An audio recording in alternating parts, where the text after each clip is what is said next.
প্রিয় শিক্ষার্থী, তোমরা যারা উচ্চ মাধ্যমিকে বিষয় হিসেবে আর্টস অ্যান্ড ক্রাফট নিয়েছো, আজকের আলোচ্য বিষয় মূলত তোমাদের জন্য দ্বিতীয় পত্র অধ্যায় তৃতীয় এবং আলোচনার বিষয় পশ্চিম ইউরোপের শিল্পকলা। শুরুতেই কয়েকজন বিখ্যাত শিল্পীর সংক্ষিপ্ত জীবনী এবং বিখ্যাত কিছু শিল্পকর্ম উপস্থাপন করা হলো।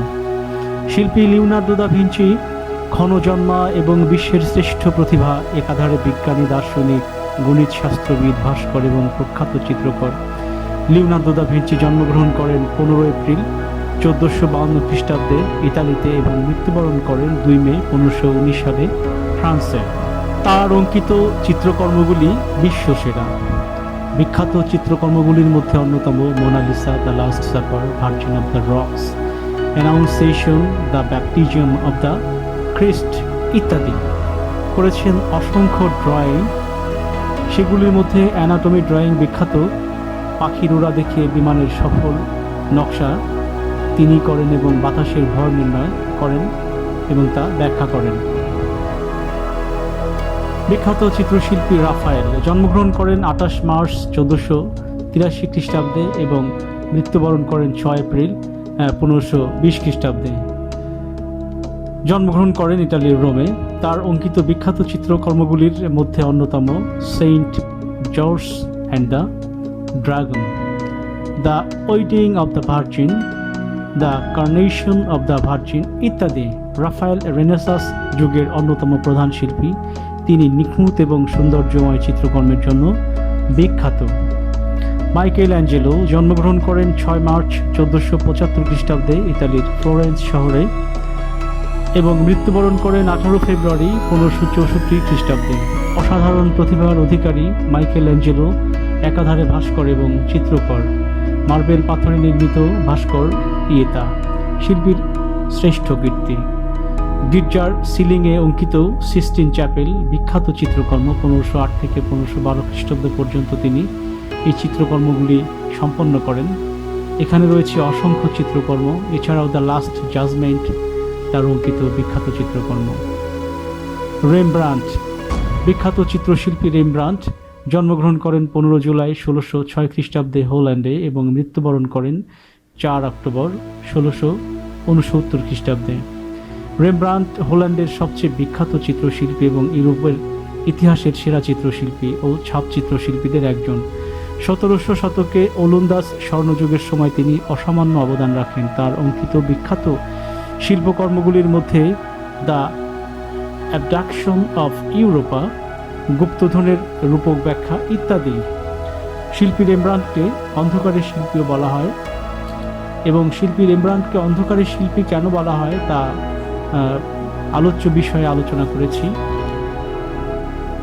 প্রখ্যাত চিত্রশিল্পী ভিনসেন্ট উইলিয়াম ভ্যান গঘ জন্মগ্রহণ করেন 30 মার্চ 1853 খ্রিস্টাব্দে নেদারল্যান্ডে এবং মৃত্যুবরণ করেন 29 জুলাই 1890 খ্রিস্টাব্দে। মাত্র 37 বছর পর্যন্ত জীবিত ছিলেন এই ক্ষণজন্মা মহান চিত্রকর।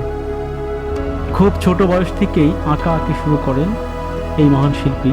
প্রতিকৃতি, প্রাকৃতিক দৃশ্য, সূর্যমুখী ফুল, গমের ক্ষেত ইত্যাদি তার আঁকার বিষয়বস্তু ছিল। মাত্র এক দশকে তিনি 2100 অর্থাৎ 2100 এর বেশি চিত্রকর্ম আঁকেন, যার মধ্যে 860টি তৈলচিত্র এবং 1300 এর বেশি জল রং, ড্রয়িং, নকশা এবং ছিল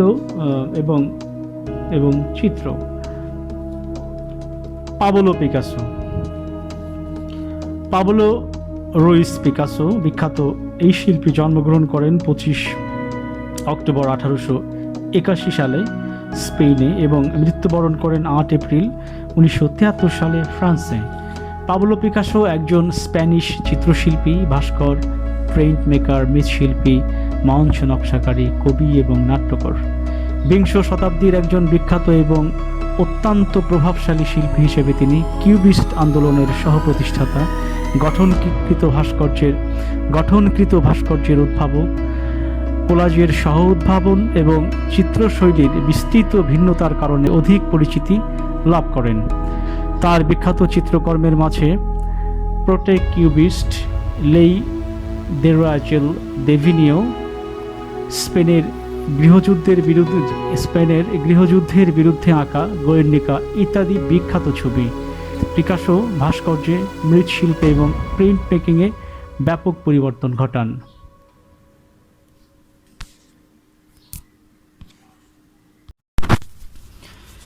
তৃতীয় অধ্যায়, পশ্চিম ইউরোপের শিল্পকলা, রেনেসাঁস থেকে আধুনিক পর্যন্ত, রচনায় আবুল মনসুর। পৃষ্ঠা নম্বর 25, ইউরোপীয় রেনেসাঁস। ইংরেজিতে রেনেসাঁস বলতে বোঝায় পুনর্জন্ম বা পুনর্জাগরণ, বাংলায় একে নবজাগৃতিও বলা হয়। প্রধানত পঞ্চদশ ও ষোড়শ শতাব্দী জুড়ে ইতালিকে কেন্দ্র করে ইউরোপে গ্রিক ও রোমান শিল্পের আদর্শের একটি পুনর্জাগরণ ঘটে। শিল্পকলার ইতিহাসে এক ইতালীয় রেনেসাঁস বা আরও সাধারণভাবে ইউরোপীয় রেনেসাঁস বলে অভিহিত করা হয়। আধুনিক বিশ্বে শিল্প, সাহিত্য, দর্শন, বিজ্ঞানের যে অভাবিত উন্নতি ঘটেছে তার সূতিকাগার মনে করা হয়ে থাকে এই ইউরোপীয় রেনেসাঁসকে। এখান থেকেই বস্তুতপক্ষে মানুষের আধুনিক মানসিকতার বিকাশ শুরু হয়েছিল। চতুর্দশ শতাব্দী থেকেই ইতালির নগর রাষ্ট্রগুলোতে রাষ্ট্রীয় ও সামাজিক নিয়ন্ত্রণের ক্ষেত্রে একটি পরিবর্তনের আভাস সূচিত হতে শুরু করে। এর আগের যে পর্যায়টি, যাকে ইতিহাসে মধ্যযুগ বলে অভিহিত করা হয়, মানুষের ব্যক্তি জীবন ও সামাজিক জীবন উভয় ক্ষেত্রেই ছিল ধর্মের কঠোর বাধানিষেধ। এর ফলে নতুন কোনো চিন্তাভাবনার অবকাশ ওই সমাজে ছিল না। রাষ্ট্র পরিচালনায় ধর্মীয় যাজক সম্প্রদায়ের ছিল একচেটিয়া প্রতিপত্তি। চতুর্দশ শতাব্দী থেকে ইতালির নগর রাষ্ট্রগুলো বাণিজ্যিক সাফল্যের মাধ্যমে খুবই সম্পদশালী হয়ে উঠতে শুরু করে।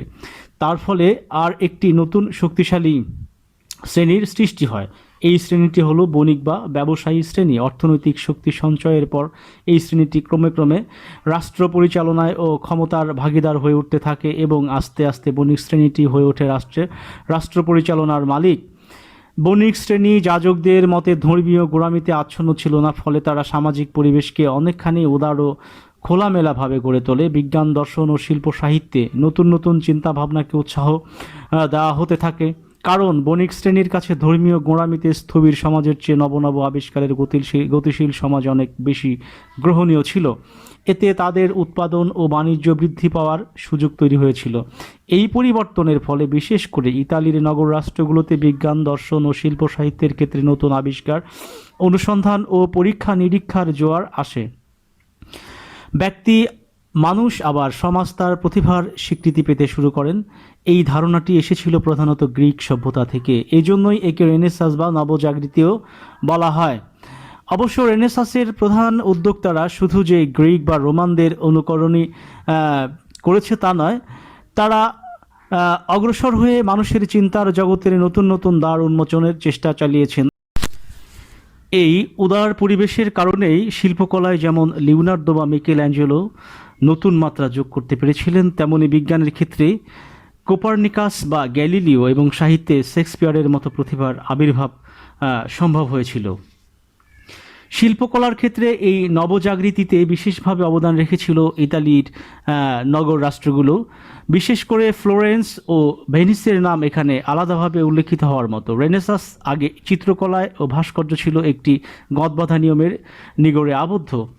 এগুলোর মধ্যে ছিল না কোনো বাস্তবতার ছাপ, না ছিল কোনো প্রাণের লক্ষণ। ইতালির শিল্পী জত্তু সর্বপ্রথম এই নিয়মের বন্ধন ছিন্ন করে শিল্প রচনার প্রয়াস চালান। তাঁর ছবিতে মানুষগুলোকে অভিব্যক্তিময় রক্তমাংসের মানুষ বলে মনে হলো, পিছনের পশ্চাৎপটকে বাস্তবের মতো বিশ্বাসযোগ্য দেখালো। এরপর চিত্রকলায় মাসাচ্চো এবং ভাস্কর্যে দোনাতেল্লো এই বাস্তবতা অর্জনের ক্ষেত্রে আরও গুরুত্বপূর্ণ অবদান রাখেন। ইতালির বাইরে জার্মান শিল্পী ডেরোর এই ক্ষেত্রে উল্লেখযোগ্য নাম। তবে ইতালীয় রেনেসাঁসের স্বর্ণযুগ বলা চলে ষষ্ঠদশ শতাব্দীকে। এই সময় ফ্লোরেন্সে Botticelli, Leonardo da Vinci, Michelangelo, Raphael, ভেনিসে জর্জনে এবং তিসিয়ান এর মতো ভুবনখ্যাত শিল্পীরা প্রায় সমসাময়িককালে শিল্প জগতে বিচরণ করেন। এদের অনেক শিল্পকর্মের নাম আজ আমাদের মুখে মুখে ফেরে। এরা চিত্রকলা ও ভাস্কর্যে গতানুগতিকতা মুক্ত করে চোখে দেখা বাস্তবতার মতো উপস্থাপনের দক্ষতা অর্জন করেন। বত্তিচেল্লির ভেনাসের জন্ম, লিওনার্দোর মোনালিসা ও শেষ ভোজ, মিকেল অ্যাঞ্জেলোর ডেভিড মূর্তি, আদমের সৃষ্টি চিত্র, রাফায়েলের স্কুল অব এথেন্স, টিসিয়ানের উরবিনোর ভেনাস আমাদের অতি পরিচিত শিল্পকর্ম।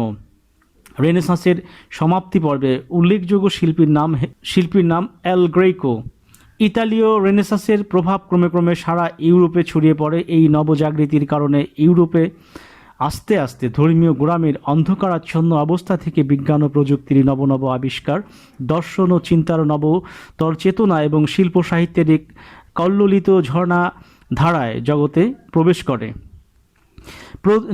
নিয়তি নির্ভরতা পরিহার করে মানুষ আবার নিজের সামর্থ্যের প্রতি আস্থাবান হয়ে উঠতে থাকে এবং নিজের মেধা ও শক্তি দিয়ে বিশ্বকে জয় করার প্রেরণা লাভ করে। বারোকো ও রোকোকো। সপ্তদশ ও অষ্টাদশ শতাব্দীতে ইউরোপ অর্থনৈতিকভাবে ব্যাপক সমৃদ্ধি অর্জন করে। এর ফলে একটি সম্পদশালী অভিজাত সম্প্রদায়ের সৃষ্টি হয় যারা প্রধানত শিল্প সাহিত্যের পৃষ্ঠপোষকের ভূমিকা গ্রহণ করে। তবে এই সময়ে এই বিত্তশালী শ্রেণীটি নানা প্রকার বিলাস বাসনে নিজেদের গা ভাসিয়ে দেয় এবং শিল্প সাহিত্যেও এই বিলাসপ্রবণ জাঁকজমকের একটি প্রভাব পড়তে শুরু করে। এই সময় ইউরোপে বড় বড় গির্জা ও ভবন তৈরি হয় যেগুলো অত্যন্ত চোখ ধাঁধানো চিত্রকলা ও ভাস্কর্য দিয়ে সজ্জিত করা হয়ে থাকে। এর ফলে এই সময়ের শিল্পে পরিমিতি ও শৈল্পিক পরিপাট্যের চেয়ে নাটকীয়তা ও আড়ম্বরপূর্ণ অলঙ্কারিত প্রকাশ বেশি ঘটতে থাকে। সে কারণে রেনেসাঁস শিল্পের ভাব গাম্ভীর্যময় ও সৌম্যদর্শন উৎকৃষ্ট শিল্পের পাশাপাশি বারোক ও রোকোকো ধারার শিল্পে উৎকর্ষের চেয়েও চোখ ধাঁধানো আড়ম্বরই বেশি। বারোক শব্দটি সম্ভবত এসেছে পর্তুগিজ বারোকো শব্দ থেকে, যার অর্থ অনিয়মিত কাঁটামুক্তা, অর্থাৎ যা আলোর বিচ্ছুরণে চোখ ধাঁধা লাগায়। এই ধরনের শিল্পের উল্লেখযোগ্য উদাহরণের মধ্যে রয়েছে শিল্পী বার্নিনির করা চিত্রকলা ও ভাস্কর্য। তবে বারোক যুগের দুজন অত্যন্ত উল্লেখযোগ্য শিল্পী ইতালির বাইরে জন্মেছেন। এরা হচ্ছেন ফ্ল্যান্ডার্ম অঞ্চলের বুরেন্স এবং হোল্যান্ডবাসী রেমব্রান্ট। চিত্রকলা বিশেষ করে তৈলচিত্র অঙ্কনের ক্ষেত্রে এই দুজন শিল্পীকে সর্বকালের শ্রেষ্ঠদের অন্যতম হিসেবে ধরা হয়ে থাকে। রুবেন্সের বিখ্যাত কাজ হচ্ছে লিসিপাসের কন্যাদের অপহরণ। রেমব্রান্টকে বলা হয় অন্ধকারের শিল্পী। তার মতো সুন্দর করে অন্ধকারের মধ্যে মৃদু আলোর রূপ নাকি আর কেউ ফোটাতে পারেননি। তার সবচেয়ে বিখ্যাত কাজ রাতের প্রহরা। এছাড়া তার আঁকা প্রতিকৃতিগুলোকে সর্বকালের সেরা কিছু প্রতিকৃতি হিসেবে গণ্য করা হয়। এই সময়কার একজন উল্লেখযোগ্য শিল্পী স্পেনীয় ভেলাস্কুয়ে। রোকোকো শব্দটিও একইভাবে চয়ন করা হয়। এটি এসেছে ফরাসি রোক্কাইলি শব্দ থেকে। এর আক্ষরিক অর্থ নুড়ি পাথর, কিন্তু এক্ষেত্রে এটি প্রধানত বোঝায় নুড়ি এবং ঝিনুক দিয়ে স্থাপত্যের অলঙ্করণের কাজকে। এটি স্থাপত্যের একটি অলঙ্করণ রীতি যেখানে সর্বত্রই বক্ররেখার মাধ্যমে অলঙ্করণ নকশা দারিত্ব প্রাধান্য পায়। ক্রমে ক্রমে এই রীতি ছোট ছোট অলঙ্কারিক ব্যবহার্য দ্রব্য, আসবাবপত্র, এমনকি চিত্রকলায়ও ছড়িয়ে পড়ে। ফরাসি স্থাপত্যকলায় এর ব্যবহার বেশি দেখা যায়। রোকোকো রীতির শ্রেষ্ঠ ফরাসি চিত্রশিল্পী হলেন ওয়াট্টু, ইংল্যান্ডে হুগার্ট এবং গেইন্সবরো এই সময়কার শ্রেষ্ঠ শিল্পী। এই রীতির বিশেষ অনুসারী না হলেও বারোক রোকোকো সময়কালের একজন শ্রেষ্ঠতম চিত্রশিল্পী হলেন স্পেনীয় গোইয়া। আধুনিক কাল ঊনবিংশ ও বিংশ শতাব্দী।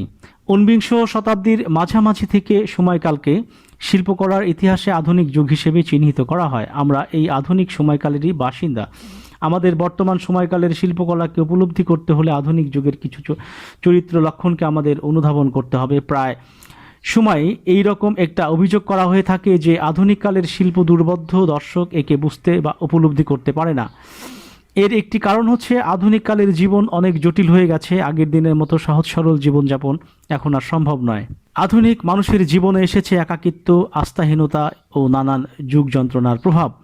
এই জটিলতার প্রভাব শিল্পকলায় এসে ধরা পড়েছে। এর ফলে আজকের শিল্প বা সাহিত্যে একটি সরল গল্প বর্ণনা করে না, বরং মানুষের জটিল মনোজগতের নানা অন্তর্লীন স্রোতের আলো ফেলে তার উন্মোচন ঘটাতে চায়। ফলে সাধারণ দর্শক বা পাঠকের চোখে এগুলি দুর্বোধ্য মনে হয়।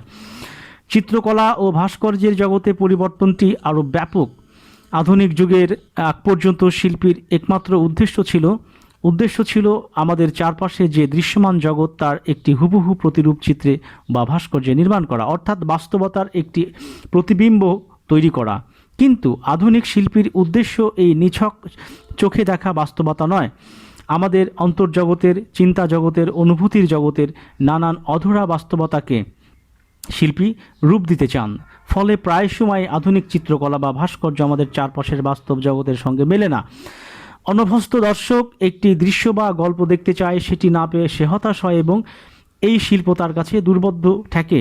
আসলে এটি শিল্পী বা দর্শক কারো দোষ নয়। আধুনিক শিল্পকলা বা সাহিত্যকে উপলব্ধি করতে হলে একটু প্রস্তুতির প্রয়োজন আছে। এই জন্য এগুলোর গতি প্রকৃতি সম্পর্কে একটি ধারণা থাকতে হবে। শিল্পকলার ক্ষেত্রে বলা চলে এর জন্য চাই ছবি দেখা ও উপলব্ধির সুযোগ বা ব্যবস্থা, চাই প্রচুর জাদুঘর, আর্ট গ্যালারি, প্রদর্শনী, আলোচনা, মতামত ইত্যাদির ব্যবস্থা, সেই সঙ্গে পাঠ্যক্রমের সঙ্গে শিল্প উপলব্ধির ব্যবস্থা। তাহলেই একমাত্র দর্শক আধুনিক শিল্পের রস গ্রহণে সক্ষম হবে। 19বিংশ শতাব্দীর মধ্যভাগ থেকে ইউরোপে শিল্পচর্চার নেতৃত্বের আসন গ্রহণ শুরু করে ফ্রান্সের রাজধানী প্যারিসকে কেন্দ্র করে ঘটতে থাকে নব নব ভাবনা ও পরীক্ষা নিরীক্ষার উন্মেষ। এখানে পৃষ্ঠা নম্বর 28 কিছু শিল্পকর্ম আমরা দেখতে পাচ্ছি। শিল্পী রেমব্রান্টের চিত্র, এটি ড্রয়িং কালিকলমে আঁকা। শিল্পী বোরেন্সের বিখ্যাত একটি শিল্পকর্ম। নিচে রয়েছে শিল্পী হোগার্থের একটি বিখ্যাত শিল্পকর্ম এবং শিল্পী গুইয়ার একটি বিখ্যাত শিল্পকর্ম, প্রতিকৃতি অঙ্কন। বারোক ও রোকোকোর অতি অলঙ্কারিতার বিরুদ্ধ প্রতিক্রিয়া হিসেবে প্রথম যে শিল্প আন্দোলনটি ফরাসি দেশে সূচিত হয়েছিল তার শিল্পীদের বলা হয় নিউ ক্লাসিস্ট। তারা নিউ ক্লাসিক্যাল শিল্প অর্থাৎ গ্রিক রোমান্স শিল্পের সরল ও আভরণহীন শিল্পকলার ধাঁচে নতুন যুগের শিল্প সৃষ্টি করতে চেয়েছিলেন তারা। এই ধারার উল্লেখযোগ্য শিল্পী ডেভিড এবং অ্যাংগ্রোস। প্রায় সমসাময়িক শিল্পধারাটিকে রোম্যান্টিক আন্দোলন হিসেবে আখ্যায়িত করা হয়। এই ধারার শিল্পীরা শিল্পে হৃদয়, আবেগ ও শিল্পীর নিজস্ব অনুভূতির প্রকাশের উপর জোর দিয়েছিলেন। পৌরাণিক পাত্রপাত্রীর বদলে তাঁরা ইতিহাস, সমসাময়িক ঘটনা ও সাহিত্য থেকে প্রেরণা সংগ্রহ করতে থাকেন। এই ধারার দুই প্রধান শিল্পী দেলাক্রোয়া এবং জারিকো। এর পরের শিল্পী দলটি নিজেদের আখ্যায়িত করলেন রিয়েলিস্ট বলে। তারা বললেন বাস্তবতাকে কোনো রকম ভাবাবেগ বা নাটকীয়তা বিহীনভাবে চাঁচাছোলাভাবে উপস্থাপন করতে হবে। এই জন্য তারা মহৎ উপাখ্যান নাটকীয় ঘটনাকে বাদ দিয়ে সাধারণ নিম্নবিত্ত মানুষকে বিষয় হিসেবে নিয়ে আসলেন। কুর্বে, দ্যামিয়ের ও মিলে এই ধারার প্রধান তিন শিল্পী। 19বিংশ শতাব্দীর শেষ পাদে চিত্রকলার বৈপ্লবিক পরিবর্তন ঘটালেন ইমপ্রেসনিস্ট শিল্পী দল। শিল্পকে আরও বাস্তবত সদৃশ্য করার জন্য তারা শিল্প সৃষ্টি করলেন অপরিকল্পিতভাবে। চিত্রশালা থেকে বেরিয়ে এসে ছবি আঁকলেন সরাসরি দৃশ্যের সামনে দাঁড়িয়ে। তারা ছবিতে আনলেন বাস্তব আলো, আবহাওয়ামণ্ডল ও সময়ের অনুভূতি। বিজ্ঞানের নতুন জ্ঞানকে কাজে লাগিয়ে তার ছবিতে বর্ণলেপনের ক্ষেত্রেও আনলেন যুগান্তকারী পরিবর্তন। দৈনন্দিন নৈমিত্তিক ঘটনা ও নগর জীবনকে নিয়ে এলেন বিষয় হিসেবে। এই দলের প্রধান কয়েকজন হলেন রেনোয়া, দেগা, পিসারো। ইমপ্রেশনিজমের ধারণাকে কাজে লাগিয়ে সুরা আঁকলেন ভিন্ন ধরনের ছবি। তবে 19বিংশ শতাব্দীর শেষ হওয়ার আগে যে তিনজন গুরুত্বপূর্ণ শিল্পী পরবর্তী শতাব্দীর শিল্পধারা গঠনে বিশেষ প্রভাব রেখেছিলেন তারা হলেন সেজান, ভ্যান গগা। বলা যেতে পারে এই তিনজন শিল্পী বিংশ শতাব্দীর শিল্পের প্রধান তিনটি মূলধারার অনুপ্রেরণা। সেজান সৃষ্টি করেছেন বুদ্ধিবাদী একটি নির্মাণধর্মী ধারা। ভ্যান গগের অনুপ্রেরণায় সৃষ্টি হয়েছে অভিব্যক্তিবাদী ধারা এবং প্রতীকবাদী ধারা। শিল্পসমূহের পেছনে কাজ করেছে গগের উদাহরণ। সেজন্যই সর্বপ্রথম দৃশ্যমান সকল বস্তুকে জ্যামিতিক আকৃতির মাধ্যমে দেখার কথা বলেছেন, যাতে তারা একটি স্থির উচ্চকিত ব্যবহার ও তুলির ক্ষিপ্র চালানোর মাধ্যমে শিল্পীর অনুভূতি ও আবেগকে প্রবল করে তোলার প্রেরণা জুগিয়েছেন। অন্যদিকে গগা আদিম শিল্পের অনুপ্রেরণায় একটি ভিন্ন জাতের প্রতীকী উপস্থাপনার জগৎ উন্মোচন করেছেন, যা প্রচলিত ইউরোপীয় শিল্পধারায় একটি নতুন মাত্রা যোগ করেছে। একইভাবে ভাস্কর্য কলায় নতুনত্বের প্রবল সম্ভাবনাময় দুয়ার উন্মোচন করেছেন রোদে তার ভিন্ন রীতির ভাস্কর্যের দ্বারা। পৃষ্ঠা নম্বর 30, এখানে আমরা আরও কিছু চিত্রকর্ম দেখতে পাচ্ছি। ঝাঁকড়ি হাতে বালিকা, শিল্পী রেনোয়ার একটি বিখ্যাত চিত্রকর্ম। নৃত্যরত অবস্থায় দাঁড়িয়ে আছে রমণী, শিল্পী দেগার আঁকা একটি বিখ্যাত শিল্পকর্ম। নিচে শিল্পকর্মটি স্টিল লাইফ বা স্থির চিত্র। শিল্পী সেজানের আঁকা। শিল্পী সেজান স্থির চিত্রের জন্য বিখ্যাত হয়ে আছেন আজও। তার বিখ্যাত স্থির চিত্রগুলি দেখলে পুরোপুরি বাস্তবতার বিষয়টি উপলব্ধি করা যায়। পৃষ্ঠা নম্বর 31, বিংশ শতাব্দী। বিংশ শতাব্দীর শিল্পকলার একটি অন্যতম বৈশিষ্ট্য হচ্ছে প্রথাসিদ্ধ ইউরোপীয় শিল্পের ধ্যান ধারণার মধ্যে এই শিল্প তা আর আবদ্ধ থাকছে না। বিংশ শতাব্দীর শিল্প সারা পৃথিবীর নানান ধাঁচের শিল্প থেকে প্রেরণা গ্রহণ করেছে। এর মধ্যে যেমন থাকছে প্রাচ্য দেশীয় নানান শিল্পধারা, তেমনি আদিম উপজাতীয় ও লোকশিল্পের নানান উদাহরণ। এর আর একটি বৈশিষ্ট্য হচ্ছে এই শতাব্দীতে বিজ্ঞান ও প্রযুক্তির বিভিন্ন চমকপ্রদ অগ্রগতিকে ব্যবহার করে শিল্পের চরিত্রের আমূল পরিবর্তন করা। শিল্পকলায় এখন ব্যবহার হচ্ছে যেমন নানান কৃত্রিম তৈরি বস্তু, তেমনি ব্যবহার হচ্ছে আলো, গতি ইত্যাদি। কখনো কখনো চিত্রকলা বা ভাস্কর্যের ভেদাভেদ যেমন থাকছে না, তেমন কখনো কখনো দৃশ্য শিল্পের, ভিজুয়াল আর্টস বলা হয় যাকে, সঙ্গে উপস্থাপন শিল্পের, পারফর্মিং আর্টস পার্থক্য ঘুচে যাচ্ছে। বলা যেতে পারে যে বিংশ শতাব্দীতে এসে মানুষের প্রাচীনতম দুটি শিল্প প্রকাশ্যে চিত্রকলা ও ভাস্কর্যের চেহারায় আমূল পরিবর্তন হয়ে যাচ্ছে। বিংশ শতাব্দীতে প্রতিটি দশকে শিল্পের রূপ প্রবল গতিতে পরিবর্তন হয়েছিল বা হচ্ছিল। নিচে আমরা এই শতকের প্রধান কয়েকটি ধারার সংক্ষিপ্ত পরিচিতি তুলে ধরছি। যেমন ফবিজম, এই আন্দোলনের শিল্পীরা বর্ণকে ব্যবহার করেছেন স্বাধীনভাবে, তারা রঙকে ভাব প্রকাশের বাহন হিসেবে ব্যবহার করেছেন। উজ্জ্বল বর্ণের সংঘাতময় ব্যবহার ও চিত্ররীতির অন্যতম বৈশিষ্ট্য এই ধারার প্রধান শিল্পী অঁরি মাতিস। এক্সপ্রেশনিজম, দৃশ্যের চেয়েও ভাব বা অনুভূমিকে প্রবলতর করে উপস্থাপনের কারণে এই রীতির শিল্পীদের বলা হয় এক্সপ্রেশনিস্ট। প্রধানত জার্মানিতেই এই শিল্পধারা বিকাশ লাভ করেছিল। জার্মান শহর ড্রেসডেনে ডাই ব্রুকি এবং মিউনিখে ডার ব্লেউ রয়টার নামে দুটো দলের কাজে এই ধারার প্রকাশ বিশেষভাবে দেখা যায়। উল্লেখযোগ্য শিল্পীরা হলেন কার্সনার, নলদে, ক্যান্দিনিস্কি বা ক্লি। ক্যান্দিনিস্কি শেষের দিকে সম্পূর্ণ বিমূর্ত রীতিতে ছবি আঁকেন এবং সেই কারণে তাকে বিমূর্ত শিল্পের জনকও বলা হয়। ক্লি বিভিন্ন ধরনের ছবি এঁকে আধুনিককালের একজন অত্যন্ত গুরুত্বপূর্ণ প্রভাবশালী শিল্পী হিসেবে গণ্য হয়েছিলেন। কিউবিজম, আমরা কোনো বস্তুকে মাত্র একটি দৃষ্টিকোণ থেকে দেখতে পাই, এই জন্য আমরা একসঙ্গে বস্তুটির পরিপূর্ণ রূপ দেখতে পাই না। কিউবিস্ট শিল্পীরা এই অভাব ঘোচানোর জন্য একই পটে বস্তুকে বিভিন্ন দৃষ্টিকোণ থেকে আঁকার চেষ্টা করেন। এই জন্য তারা সেজানের দ্বারা অনুপ্রাণিত হয়ে সব বস্তুকে জ্যামিতিক আকৃতির মাধ্যমে উপস্থাপন করেন। এই ধারার প্রধান দুই শিল্পী পাবলো পিকাসো ও ব্রায়াকো। পিকাসোকে অবশ্য শুধু কিউবিস্ট শিল্পী বললে কম বলা হয়। তিনি বিংশ শতাব্দীর নয়, সমগ্র শিল্প ইতিহাসে একজন শ্রেষ্ঠতম সৃজনশীল ব্যক্তি। চিত্রকলা, ভাস্কর্য, ছাপচিত্র, মৃৎশিল্পের এমন কোনো শাখা নেই যেখানে তিনি হাত দেননি এবং অসামান্য দক্ষতার পরিচয় দেননি। তার সবচেয়ে পরিচিত শিল্পকর্ম স্পেনের গৃহযুদ্ধকে ভিত্তি করে আঁকা চিত্র গোয়ের্নিকা। পৃষ্ঠা 32, এখানে কিছু বিখ্যাত শিল্পকর্ম আমরা দেখতে পাচ্ছি। প্রথম শিল্পকর্মটি পাবলো পিকাসোর চিত্রকর্ম। এখানে বিভিন্ন জ্যামিতিক ফর্ম ব্যবহার করা হয়েছে। পরের চিত্রটি ব্রাকের চিত্রকর্ম, সমসাময়িক চিত্রকর্ম। নিচে শিল্পকর্মটি, একটি বিখ্যাত দুটি শিল্পকর্ম রয়েছে নিচে, মাতিসের চিত্রকর্ম এবং উইলিয়াম দ্য কুনিংয়ের আঁকা বিখ্যাত চিত্রকর্ম। পৃষ্ঠা নম্বর 33, ডাডা ও সুররিয়ালিজম। আমাদের চেতন মনের বাইরে রয়েছে একটি অবচেতন মন, যা অনেক সময় আমাদের অজ্ঞাত আমাদের ক্রিয়াকলাপ ও চিন্তার জগৎকে প্রভাবিত করে। সুররিয়ালিজম শিল্পে এই অবচেতন মনের আপোষ অসংলগ্ন গতিবিধিকে ধারণ করার চেষ্টা করেছে। পূর্ববর্তী ডাডা আন্দোলন ছিল একটি নীতিবাদী ধ্বংসাত্মক আন্দোলন। তারা শিল্পের প্রচলিত নিয়মকানুন ভেঙে ফেলার অভিপ্রায় নানান উদ্ভট বস্তুকে শিল্প হিসেবে উপস্থাপন করেছেন। সুররিয়ালিজম দাদার এই নতুন ধরনের উদ্ভট কার্যকলাপকে ব্যবহার করেছে তার অবচেতন মনের অসংলগ্ন প্রকাশকে রূপায়িত করতে।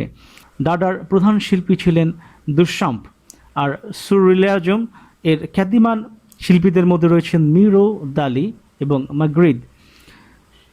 সুররিয়ালিস্ট দলের সঙ্গে না থাকলেও পরবর্তী সাগাল ও আন্দোলনের দ্বারা অনুপ্রাণিত একজন গুরুত্বপূর্ণ শিল্পী।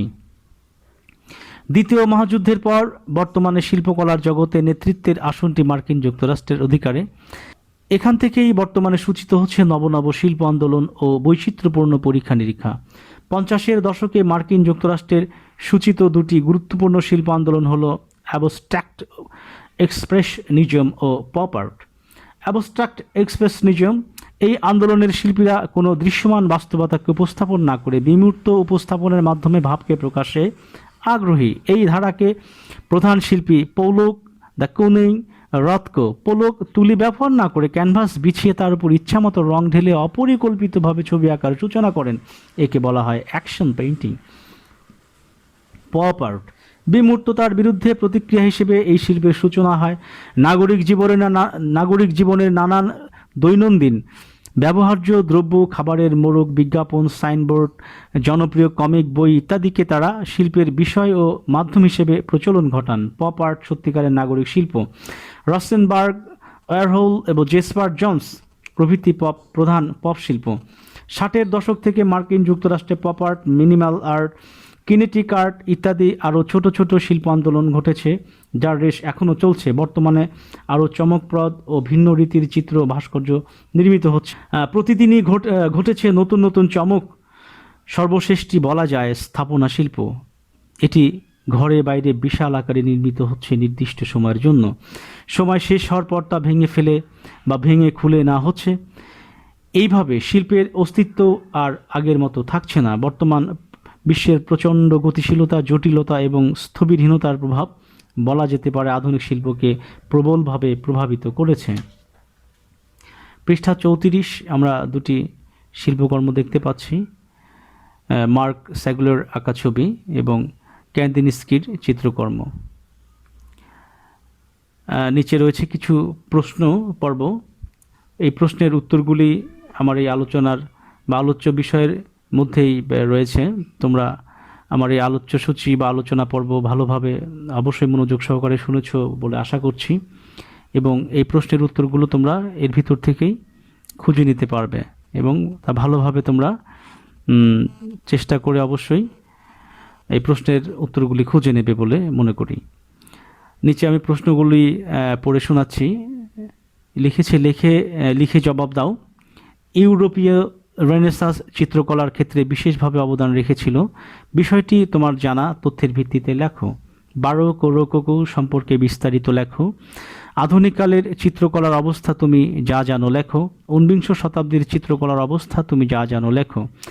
এক্সপ্রেশনিজম, কিউবিজম ও ডাডা সুররিয়ালিজম বিষয়ে আলোচনা করো। নিচে রয়েছে সংক্ষিপ্ত কিছু প্রশ্ন। অন্ধকারের শিল্পী কাকে বলা হয়? বারোক শব্দের অর্থ কী? রোকোকো শব্দটি কোথা থেকে এসেছে? এর অর্থ কী? শিল্পী ডেভিড ও অ্যাংগ্রো কোন আন্দোলনের শিল্পী? ধন্যবাদ তোমাদেরকে।